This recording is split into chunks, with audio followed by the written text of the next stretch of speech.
이슈 투데이.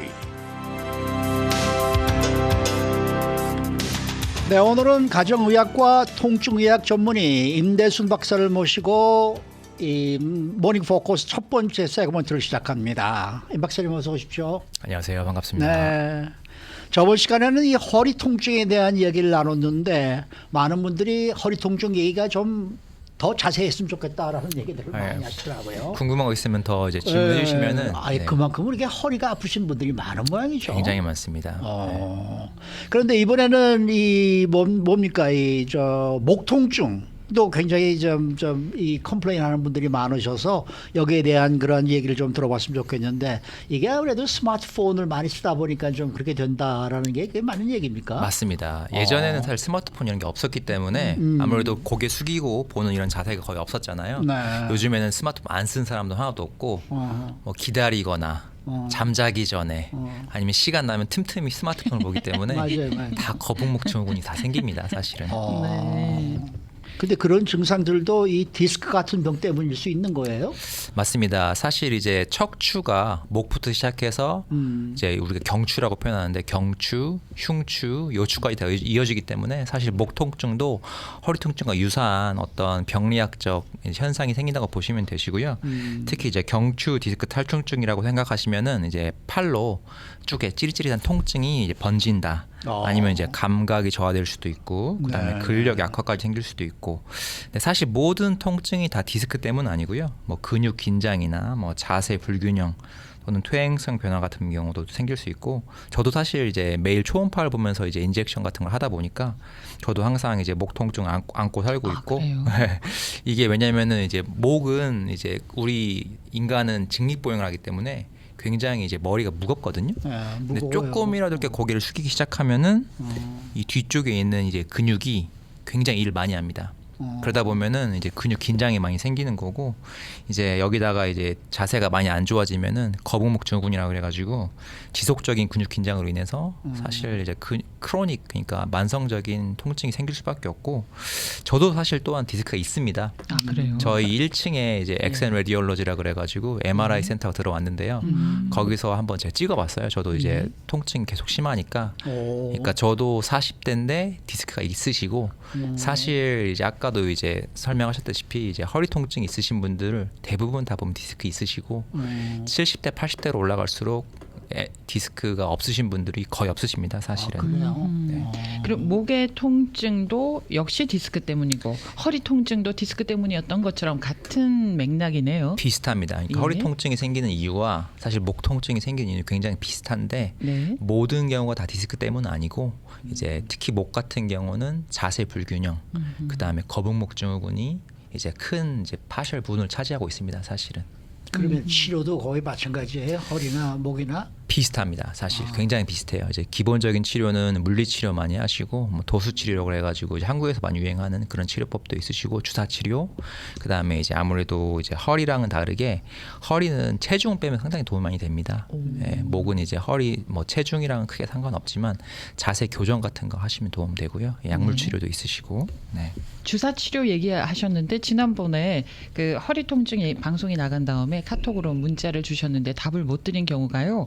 무슨 주사인지는 모르겠는데 그 디스크 때문에 주사를 맞았는데 주사 맞고 나서는 참 좋은데 맞을 때마다 엄청나게 아프다고 그러시더라고요. 그거 같은 주사인가요? 다른 주사인가요? 제가 치료받는 게 맞나요? 이렇게 얘기해 주셨어요. 일단은 사실은 정확한 진단을 먼저 하시는 게 맞고요. 예. 이제 주사 치료를 하면 보통 두 가지 중에 하나일 거예요. 이제 트리거 네. 포인트 인젝션이라고 그래가지고 엑스레이, 저희가 보통 C암이라고 하는데 C암을 안 보고 놓는 주사와 예. C암을 놓고 보는 주사 두 종류가 있습니다. 그래서 아마 나는 굉장히 아팠다. 예. 나 너무 아팠다라고 예, 하면은 예. 사실 C암을 놓고 맞았을 가능성이 굉장히 높아요. 왜냐하면 그 주사 바늘 자체가 일단 굵고, 왜냐하면 이제 엑스레이상에 잘 보여야 되기 때문에, 그리고 네. 꽤 깊이 들어가는 주사이기 때문에 상당히 아픈 편이고, 트리거 포인트 인젝션이라고 제가 하는 주사가 있는데 그건 좀 덜 아픈 편이고, 예. 이제 여러 방을 찌르는 경우가 있습니다. 사실은 그런 경우. 네. 예. 마취하고 주사 맞을 수는 없나요? 그런 경우도 드물게 있긴 있습니다. 사실은 이제 왜냐면은 나는 도저히 이제 신경 불안 상태 때문에 이거 못 맞겠다. 그렇지만 통증이 심하기 때문에 맞긴 맞아야 된다. 그럴 경우에는 이제 진짜 마취를 한 상태에서 맞는 경우도 그럴 있다고. 수도 있고요. 예. 네. 그거 그렇게 아파요? 저도 사실 이제 맞아봤습니다. 이제 저 같은 경우는 이제 한국에서 맞았는데 맞은 지도 얼마 안 됐어요. 한 1년 정도밖에 안 됐는데 왜 이제 아프냐면 저 같은 경우는 고질적으로 이제 의대 다닐 때부터 책상에 앉아가지고 이제 세덴더리 라이프스타일 해가지고 그냥 앉아서 사는 거죠. 한번 책 보고 맨날 이러다 보니까 네. 거기 맨날 숙이고 있으니까 그렇죠. 항상 아프다 보니까 저도 이제 한국 가가지고 통증 치료하시는 분한테 주사 맞고 왔거든요. 그게 스테로이드예요, 사실은 스테로이드. 그렇죠.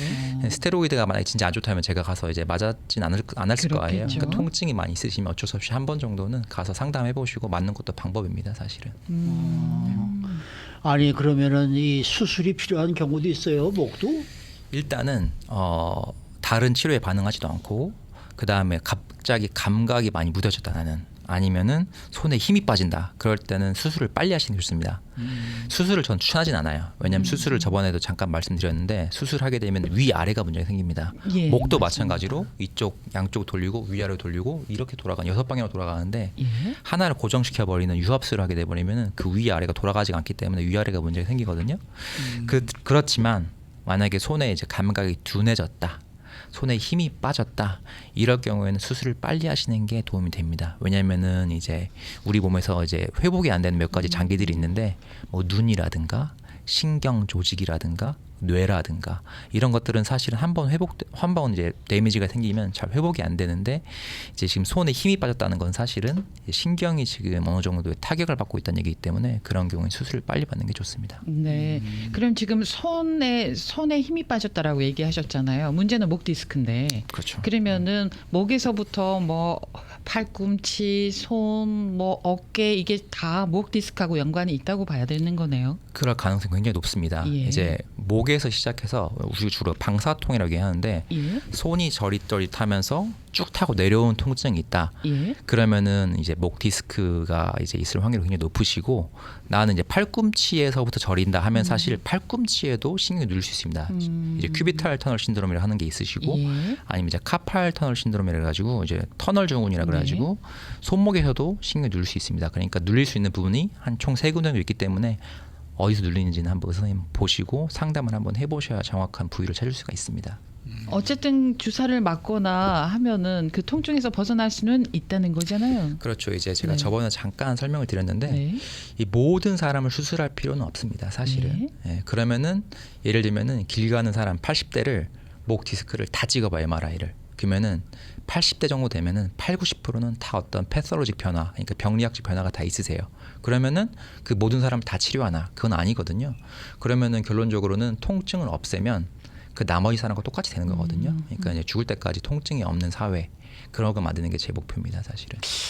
아이폰 이 휴대폰을 좀 이렇게 어떻게 뭐 이렇게 좀 발명하는 사람들이 이 몸에서 이렇게 해가지고 앞에 정면에 네. 이렇게 놓고 볼 수 있게 이렇게 뭘 하나 만들어줘도 좋겠네. 네. 네? 그 아마존닷컴에 들어가면은요, 네. 이 어깨를 쫙 펴게 이렇게 조끼처럼 뭐 입는 게 있더라고요. 맞아요. 그렇게 하면 몸을 숙일 수가 없으니까 이렇게 맞아요. 보게 하는데 네. 그런 것도 도움이 되나요? 요즘에 그런 기구를 많이 팔긴 하고 제가 볼 땐 네. 분명히 도움 될 것 같습니다. 네, 저는 한 가지 신기한 게 박사님은 이거 공부하셨고 너무나 잘 아시잖아요. 네. 근데 선생님 자체도 나 목에 디스크가 있고 아파요라고 그렇죠. 하시는 거는 네. 다른 분들도 열심히 노력은 하겠습니다만은 어쩔 수 없는 거가 돼버리잖아요. 그러니까 쉽게 생각하자면 이게 라이프스타일 머디피케이션이라고 하긴 하는데 네. 생활 습관 교정 그게 말이 쉽지 굉장히 어려운 거거든요. 그렇죠. 그렇게 따지면 세상에 뚱뚱한 사람 한 명도 없어야 되고 아픈 사람 한 명도 없어야 됩니다. 네. 아니 운동을 하면 좋다는 걸 모르는 사람이 세상에 어디 있어요. 그렇죠. 그렇지만 그걸 매일 하거나 주기적으로 하는 네. 사람들은 사실 별로 없죠. 그러면 진료하는 사이사이에 뭐 특별히 하시는 동작 같은 거 있으세요? 맞습니다. 사실 목 통증을 이제 좀 예방하기 위해서 저 같은 경우는 물론 이제 그 병리학적 원인이 뭔가에 따라 조금씩 달라요. 디스크는 이제 뭐 그런 자세 교정이나 이런 걸 수술 안 되기 때문에 네. 실제로 거북목 증후군이라고 하면은 이제 이런 방법이 있습니다. 이제 목을 이제 한쪽 손을 뒤로 놓고 예. 목을 예. 이렇게 해서 살짝 당기는 운동 이런 것들. 그다음에 반대쪽도 한 10초씩 이렇게 당겨주는 운동이 있으시고 그다음에 주로 이제 목이나 등 쪽이 아프시다면은 보통 눌러주는 운동보다는 당겨주는 운동 좋습니다. 그러니까 예를 들면 풀업 그때 이제 매달려서 하잖아요. 그런 운동이 좋고 이제 그 앉아가지고 이렇게 당기는 운동 이런 운동이나 이런 운동이 사실 도움 많이 되고 뭐 푸시업 같은 경우는 사실 아무래도 조금 덜 도움이 된다고 생각하시면 됩니다. 뭐 의자에 앉아서 아무것도 없어도 그냥 이러는 동작을 그런 하는 동작으로도 것도 충분히 이제 어느 정도 효과를 볼 수 있고 더 좋으면은 이제 무겁게 하지 마시고요. 다치시고 도움 안 되시니까 처음부터는 이제 가벼운 무게를 걸어놓고 풀업 머신을 하셔도 되고 땡기는 머신을 하셔도 되고 나중에 이제 발전해서 힘이 생기시면 프리웨이트 그러니까 자기가 없이도 할 수 있는 운동이 있거든요. 그런 풀업도 하셔도 되고 턱걸이 그런 거 도움 많이 됩니다. 그러면 이 스테로이드 주스라는 게 몸에 좋지 않은 거 아니에요? 맞습니다. 이제 스테로이드 주사를 오래 맞는 거는 전 절대적으로 반대고 실제로 이제 옛날에는 스테로이드를 뭣도 모르고 자주 맞아서 이제 얼굴 빵빵해져가지고 쿠싱 신드롬 이런데 그런 걸리시는 분도 실제 있으시고 네. 그렇지만 운동 선수들이 이거 맞았다가는 저 선수 생활 못 하는 거 아닙니까? 네, 항상 그런 건 아니고 스테로이드의 종류인 이제 어떻게 보면 테스토스테론이라든가 그런 종류의 약물 치료를 할 경우에는 이제 소변 검사나 그런 검사 피 검사가 나올 수 있으시고 이제 스테로이드를 이제 치료적 목적으로 맞는다고 하면 보통은 자기가 그걸 제출을 해요. 나 이런 주사를 맞았고 만약에 이제 오줌이나 피 검사에서 이런 게 나왔다면 이 치료 때문이기 때문에 나는 괜찮다라는 걸 하기 때문에 큰 문제가 되진 않고요.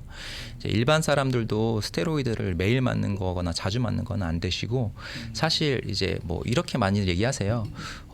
1년에 몇 번 맞아야 된다던데 이렇게 얘기하시는 분 있으신데 사실 용량이 중요한 거지 몇 번이 중요한 게 아닙니다. 왜냐하면은 뭐 엄청나게 과량을 한 번에 투여하면 절대적으로 안 되는 거고 소량을 갖다가 뭐 2, 3개월 한 번씩 투여하면 아무 문제가 없는 거고 그보다 더 소량이라면 솔직히 한 달에 한 번도 사실 큰 문제가 없습니다. 그러니까 전체적인 양이 제일 중요한 거다. 그렇습니다. 그리고 이제 류마티스 관절염이 있으시거나 뭐 루푸스 아니면 장기 이식했다나 이런 분들은 스테로이드를 매일 먹어야 됩니다.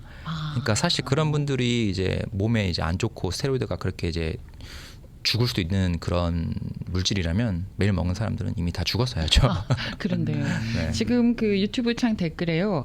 꼭 물건을 들지 않아도 허리를 그냥 굽혀도 꼬리뼈 위쪽에 통증이 올 때가 있어서 네. 고생했습니다라고 댓글 달아주셨는데요. 이제 허리를 굽힐 때 네. 아프다. 이제 이런 것들은 보통은 아마 연세가 조금 있으신 분이지 않을까 싶긴 해요. 이분 젊으신 분이랍니다. 아 그래요? 만약 30대 젊으신 초반이랬는데요. 그러면은 분명히 이거는 디스크라기보다는 예. 이제 아무래도 잘못된 자세.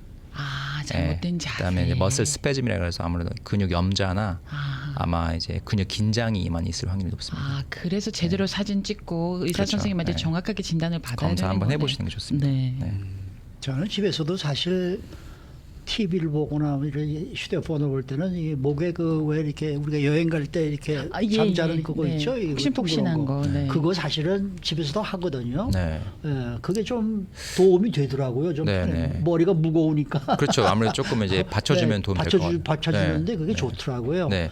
저도 사실 집에 베개가 한 6개가 있습니다. 아프니까 자꾸 바꿔보는 거죠, 사실. 네. 그 요새는 그것도 정말 그 뭐 예전에는 뭐 소프트하게 만들고 그랬었는데 요새는 정말 딱딱하게 해가지고 예. 정말 이렇게 도움이 되는 그러한 저이목 그걸 뭐라고 부르나 이게 뭐 어시스트라 그러나 맞아요. 목베개라고 하긴 하는데 왜 여행 갈 때도 이렇게 사람들 보면 맞아요, 비행기 안에서 맞아요. 이렇게 자는 그런 거 네네네. 도움 될 것 같아요. 제가 볼 때. 네네. 아무래도 좀 받쳐주니까. 네네. 네. 네, 말씀하세요. 여러 개 베개를 사용을 하셨는데 네. 지금 목 디스크가 있다고 얘기하셨잖아요. 네. 어떤 크기에 어떤 높이가 가장 좋았어요, 박사님께서는? 저 같은 경우는 사실 디스크가 있긴 하지만 예. 심한 편은 아닙니다. 네. 뭐 한 1, 2mm 정도까지 나왔고 그 정도면 40대 되면 거의 다 나왔다고 보셔도 되고요. 저 같은 경우는 이제 제가 환자들한테 얘기할 때는 높은 거 쓰지 말라 그래요. 높은 거. 목베개 높은 거 절대 좋지 않고요. 좋지 않다. 네, 낮은 게 차라리 훨씬 도움 됩니다. 낮은 네. 거. 머리 뒤통수에 베개가 닿는 게 아니고 이 목 이렇게 그렇죠. 폭 들어가 있는데 맞아요. 네. 거기에 받쳐야 된다 그러는데 맞아요? 그거 정확합니다. 왜냐하면은 네. 이제 목에 정상적인 커브가 있어요. 예. 허리에도 있고 목에도 있고. 근데 그 커브를 유지해 주는 게 중요해요. 거북목 증후군은 사실 일자목이라고 또 하는데 예. 목 일자가 돼 버린 거예요. 예. 왜냐하면 우리 몸 지금 옆에서 봤을 때는 이렇게 정상적인 커브가 있어요. 네. 그렇지만 네. 고개를 숙이게 되면 일자가 돼 펴지겠죠, 버리죠. 네. 그러니까 이렇게 상태가 유지되는 거예요. 그러면 아픈 거거든요. 그러니까 네. 사실 이렇게 유지되려면은 사실 여기를 받쳐주는 제가 거꾸로 얘기했는데 이렇게 네, 네. 이렇게 돼 있으니까 받쳤을 때는 요거 이제 베개를 요렇게 지탱해주는 네. 그런 이제 경추를 받쳐주는 베개를 쓰시는 게 좋고 그것도 너무 이제 딱딱하거나 너무 높은 것보다는 어느 정도 낮은 게 더 도움이 많이 될 겁니다. 그런데 일자 목으로 가고 있고 또는 일자 허리로 가고 있는데 선생님이 말씀해 주신 것처럼 열심히 재활도 하고 생활 습관도 바꾸고 하면 다시 회복되지요? 네, 됩니다. 아, 네. 다행입니다. 생활 습관 네. 교정이 좀 어렵긴 한데 네. 꾸준한 물리치료, 네. 스스로 하는 재활 치료를 하시면 분명히 이제 도움이 될 겁니다. 미국 분들은 보면은 그 여행 갈 때 자기 베개 가지고 다니잖아요. 맞습니다. 네. 그러니까 그 네. 베개가 말이죠 굉장히 좀 중요한 것 같아 잠을 잘 때. 네. 저는 한 20년 됐을 거예요. 한국에 나갔을 때 그 가누다 베개라는 게 있거든요. 그런 걸 하나 사가지고 왔는데 아직도 지금 그거 쓰고 있으니까 그걸 베야 코도 안 골고 잠도 편히 자고 목도 안 아프고 그런 것 같아요. 네. 여기 미국에서는 내가 그거 못 봤어요. 가누다 베개라는 게 있었는데 네. 요즘 한국에서도 별로 광고를 안 하더라고요. 네. 광고 안 해도 잘 팔리나 봐요. 네? 광고 안 해도 잘 팔려. 모르겠어요. 요새는 내가 본 적이 없는데 네. 예전에는 뭐 광고도 꽤 하고 그래가지고 서울 네. 나가서 그거 야 저거 하나 사가야 되겠다 그래서 사가지고 왔는데 네. 그때는 그거 아주 정말 덕을 많이 보고 있어요. 아직까지. 네, 네. 오늘 말씀 잘 들었습니다. 감사합니다. 네, 네. 자, 가정의학과 또 통증의학 전문의 임대순 박사 함께했습니다.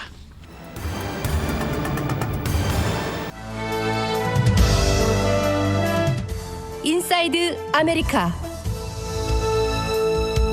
네, 이곳 캘리포니아주를 방문하는 외국 관광객이 올해 전체적으로 9.2%가 감소할 것으로 예상이 되고 있습니다. 이런 가운데 지난 메모리얼 데이 연휴에 요세미티 국립공원 주변의 예약 건수가 무려 50%나 감소했던 것으로 집계가 되었습니다. 또 트럼프 행정부의 유학생 비자 관련 정책이 강화되면서 여름방학에도 고향에 돌아가지 않고 미국 내에 머무는 외국인 학생들이 늘고 있습니다. 박현경 기자. 네, 안녕하십니까. 네, 요즘 미국 여행 시장이 예전 같지 않다라는 보도가 있는데 이 구체적으로 어떤 문제들이 제기가 되고 있는 겁니까?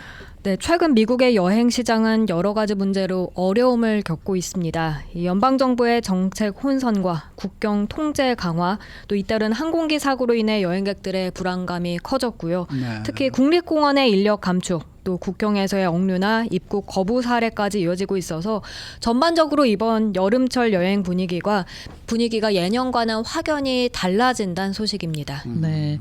특히 캘리포니아주가 직격탄을 맞았다 이런 얘기가 있거든요. 현황을 좀 자세히 짚어주시면 좋겠습니다. 네, 캘리포니아 관광청 그리고 관광경제연구소가 최근 발표한 보고서를 보면요. 올해 캘리포니아주의 해외 방문객 수가 지난해에 비해서 9.2% 감소할 것으로 전망됐습니다. 해외 관광객의 지출도 4.2%로 줄어들 것으로 예상되고 있고요. 특히 코첼라밸리처럼 외국인 관광객, 특히 캐나다 방문객에 크게 의존해온 지역은 경제적 타격이 불가피한 상황인데요. 실제로 많은 캐나다 방문객들은요, 호텔 예약을 취소하거나 아예 현지 부동산을 처분하기까지 했습니다.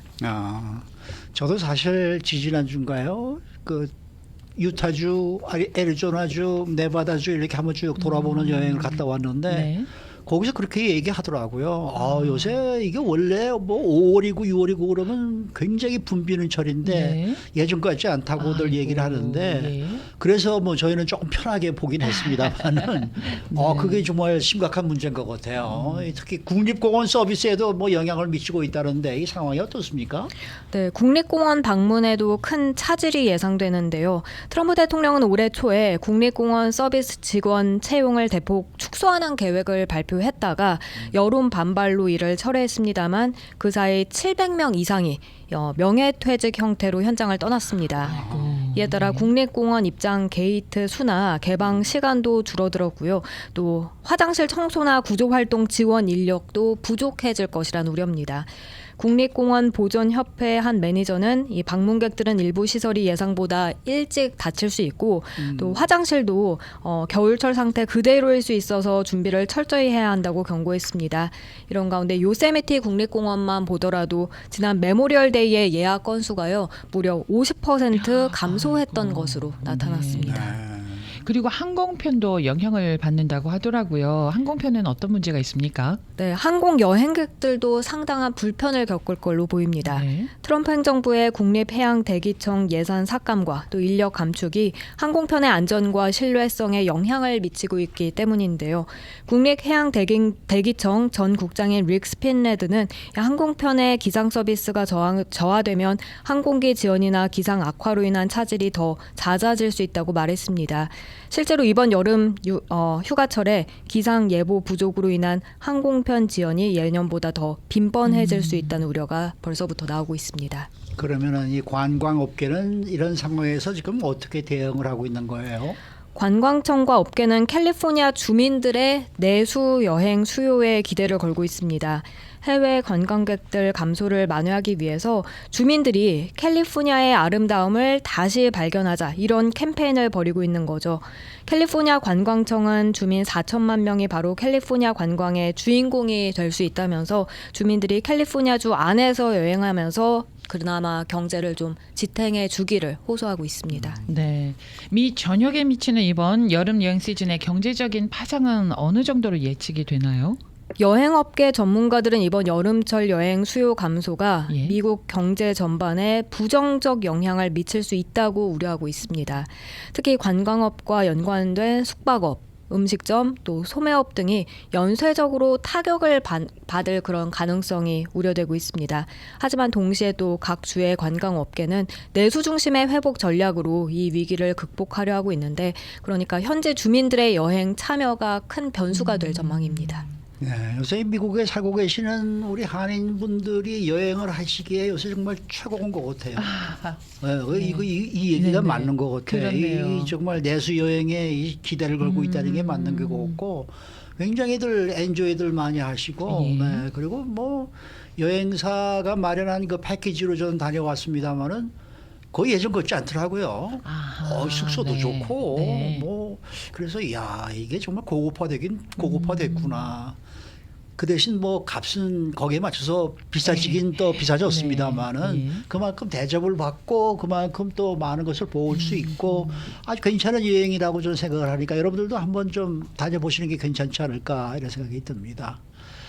자, 이런 가운데 최근 트럼프 행정부의 유학생 비자 정책 때문에 일부 외국인 학생들이 여름방학이 왔는데도 고향에 돌아가지 않는다. 이런 소식이 또 들리고 있습니다. 네, 보통 유학생들은 거의 뭐 석 달 가까이 달하는 여름방학이 되면 신이 나서 본국으로 돌아가 가족들과 시간을 보내는 편이죠. 그렇죠. 그런데 최근에 트럼프 행정부가 유학생 비자를 일방적으로 취소하거나 재입국을 거부하는 사례가 잇따르자 유학생들이 이번 여름방학을 맞아도 고향으로 돌아가는 대신에 이곳 미국에 그냥 머무르고 있는 실정입니다. 월스트리트저널이 지난 토요일 이처럼 전했습니다. 네, 그래서 일부 대학들은 외국인 학생들을 위해서 지원하고 있다고요? 그렇습니다. 예를 들어 애리조나 주립대는 여름방학 기간에 모든 외국인 학생들에게 캠퍼스 내 주거시설을 제공하기로 했습니다. 원래는 수업을 듣거나 캠퍼스에서 일하는 학생에게만 지원했는데요. 그런데 올해 여름엔 모든 외국인 학생으로 그 대상을 확대한 겁니다.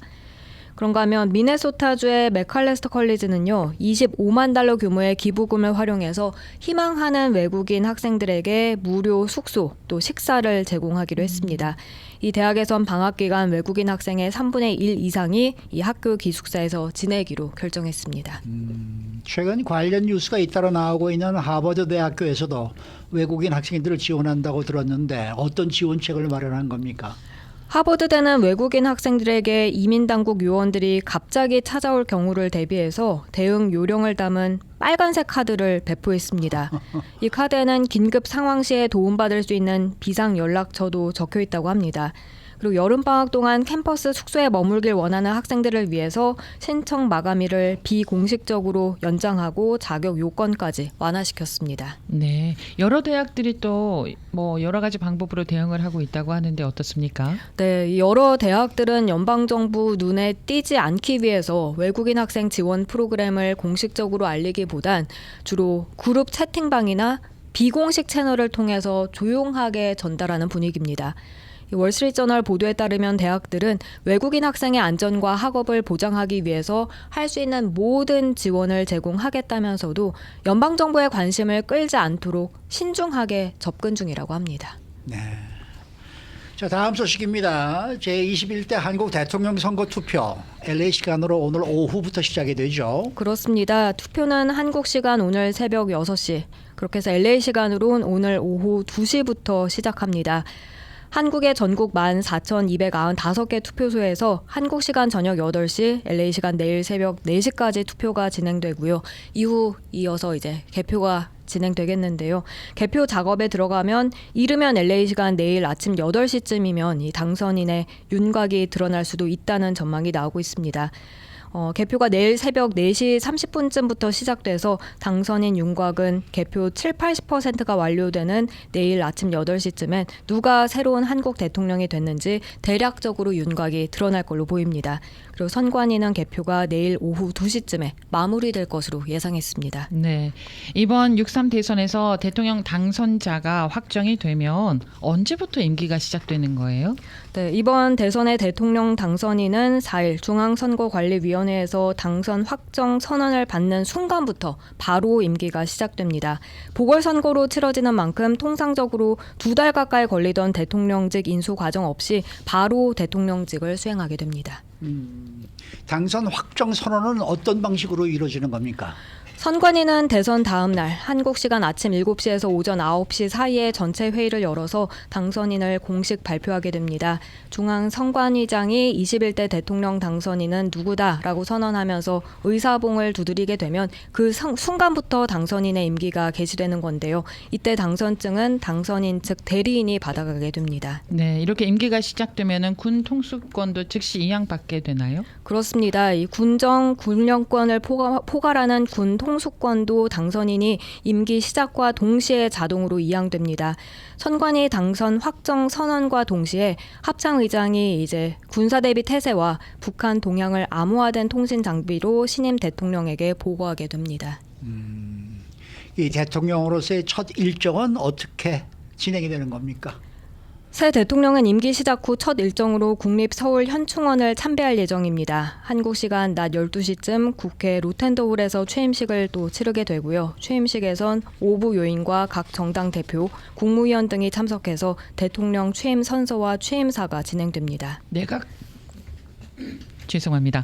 구성 작업은 어떻게 됩니까? 대통령직 인수위가 없기 때문에 취임과 동시에 이 국무총리 인선을 비롯한 내각 구성에 즉각 착수할 예정인데요. 과거 문재인 대통령 취임 당일 총리, 국정원장 후보자와 대통령 비서실장, 경호실장 인사를 발표한 적이 있습니다. 실제로 새로운 내각이 완전히 구성되는 것은 언제쯤 될 것 같습니까?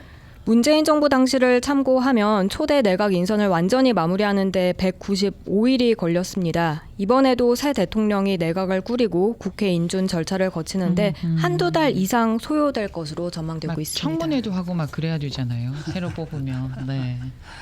자, 저희 라디오 코리아에서는 내일 아침 새벽 3시부터 이 대선 특집 방송을 시작하게 되니까 여러분들의 많은 청취 부탁드립니다. 수고 많으셨습니다. 감사합니다. 박현경 기자였습니다.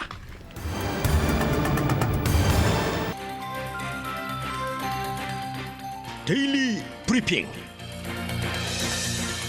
네, 노동법 전문 주철호 변호사 연결합니다. 주 변호사님 안녕하십니까?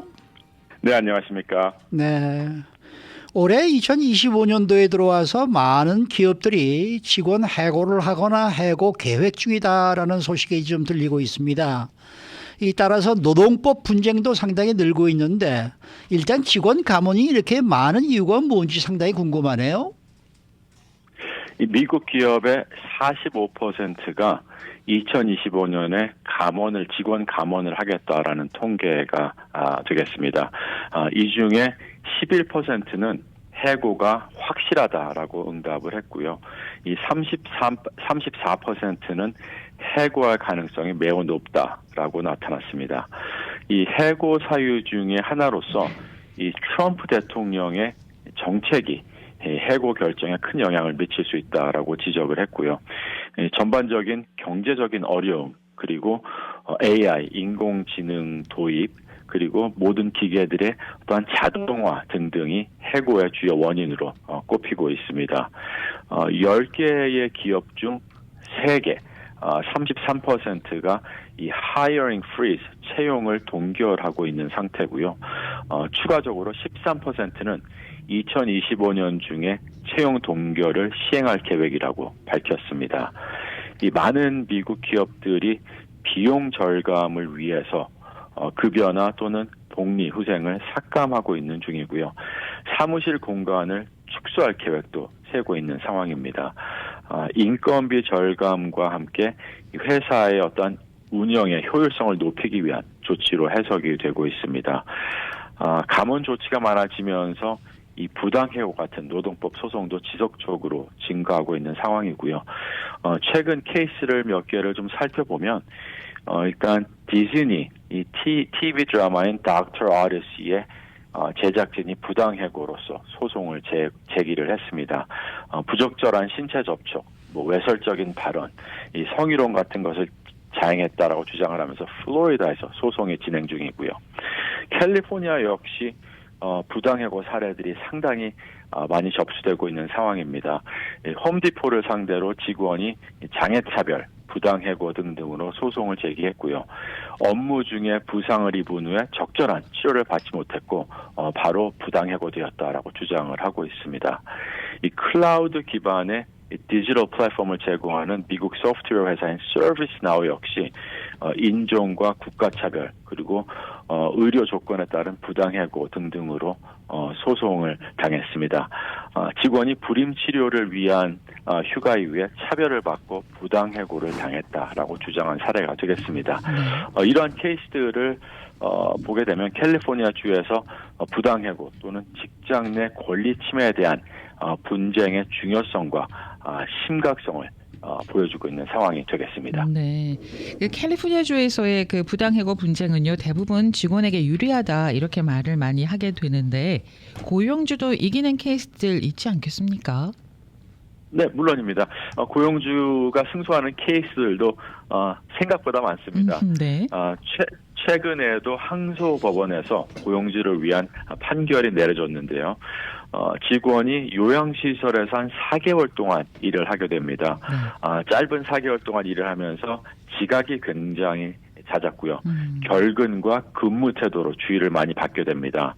동시에 원고는 반대로 회사에게 이 상사의 부적절한 언행, 이 성적 괴롭힘, 인종차별적 언행에 대해서 문제를 제기했고 그리고 인사팀과의 어떤 면담 중에서 원고 직원은 자기는 상사의 행동을 비밀리에 녹음하고 있고 자료를 수집 중이었다라고 밝혔습니다. 그런 이후 일주일 후에 원고는 해고가 되겠고요.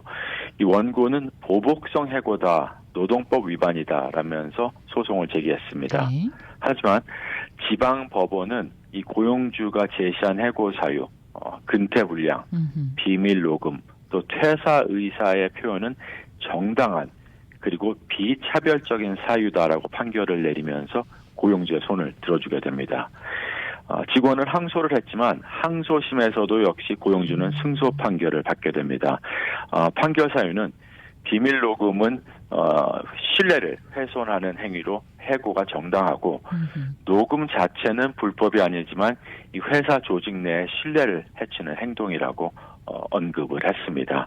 항소법원 역시 근태불량, 결근과 지각은 정당한 해고 사유다라고 판단을 했고요. 원고가 출근하기 불편하다, 다른 직장을 알아보고 있다라고 표현한 것은 퇴사 의사로 판단한 것이 회사 입장에서는 합리적이다라고 해석을 했습니다. 이 법원은 고용주가 이 명확히 문서화된 사유를 근거로 해고를 결정했을 경우에는 고용주의 주장이 확실히 더 신빙성이 있다라는 점을 강조를 했고요. 깨닫게 해주는 이 키포인트 중에 하나는 인사 조치 전후의 모든 정황과 사유를 일관되게 문서화해야 되는 것이 중요하겠고요. 특별히 이 직원과의 갈등이나 문제 등등을 객관적으로 항상 기록해두는 것이 이 법적 분쟁 예방에 핵심적이다라는 거 명심하셔야 되겠습니다. 네. 근데 이렇게 많은 분쟁이 있는데 이 통상적으로 직원을 해고할 때 흔히 저지르는 실수는 어떤 것들이 있을까요? 네, 실수들을 일단 첫 번째 가장 큰 실수를 보게 되면 회사에서 이 관리자가 정말 어떻게 해고해야 하는지 방법을 알고 있는지 모르고 있는지 확인이 중요하겠습니다. 유능한 관리자라면 제가 항상 말씀드리듯이 이 준비된 해고 6개월 전에 최소한 6개월 전에 해고를 계획하고 준비해야 되는 게 바람직하겠습니다. 두 번째 가장 큰 실수 중에 하나는 직원의 해고 사유를 적절히 문서화하지 않는 다큐멘테이션이 없는 것이라고 지적을 할 수가 있겠고요. 세 번째는 이 해고 사유가 명확하지 않고 그다음에 정중하게 전달하거나 설명되지 않았을 때 문제가 되겠습니다. 또한 이 해고 미팅을 할 때, 인터뷰를 할 때 직원과의 논쟁이 벌어지지 않도록 절대로 주의해야 되겠고요. 해고 시에도 직원을 인간적으로 respectfully 대하고 그다음에 이 해고 이유는 회사 내에서 최대한 비밀로 유지해서 당사자의 프라이버시를 존중하는 것 역시 중요하겠습니다. 또 한 가지는 해고 인터뷰 면담 시에는 증인이 함께 있는 게 상당히 중요하겠고요. 해고 미팅에는 항상 2명이 함께 진행을 함으로써 한 명은 대화 내용을 기록을 해서 만일 소송이 제기되었을 때 이 말에 대한 진실 공방을 피할 수가 있게 되겠습니다. 네, 6개월 정도는 준비를 해라, 그리고 문서화를 해라 이렇게 말씀하셨는데 그 문서화를 해두는 게 좋겠다라고 하는 거는 어떤 거를 말씀하시는지요? 예를 들어서 주의를 준다거나 아니면은 어떠한 업무 평가를 해서 좀 더 발전해야 될 부분, 임프루브해야 될 부분이 있다면은 기회를 주고 시간을 주고 그리고 카운슬링을 함으로써 회사에서는 적절한 조치와 최대한 시간과 배려를 했다라는 그런 다큐멘테이션이 중요하겠고요.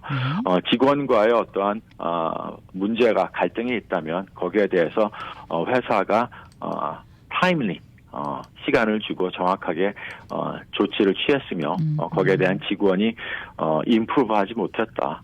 그러한 정당한 사유를 다큐멘테이션 하는 게 굉장히 중요하겠습니다. 네. 이 좀 다른 질문인데 대한민국의 이제 대통령 선거가 실시가 되지 않습니까? 오늘 뭐 이거 LA 시간으로는 오후 2시부터 실시가 된다 그러는데 이건 미국에서 직원이 투표하러 갔다 그러면 그 시간이 페이가 됩니까 안 됩니까?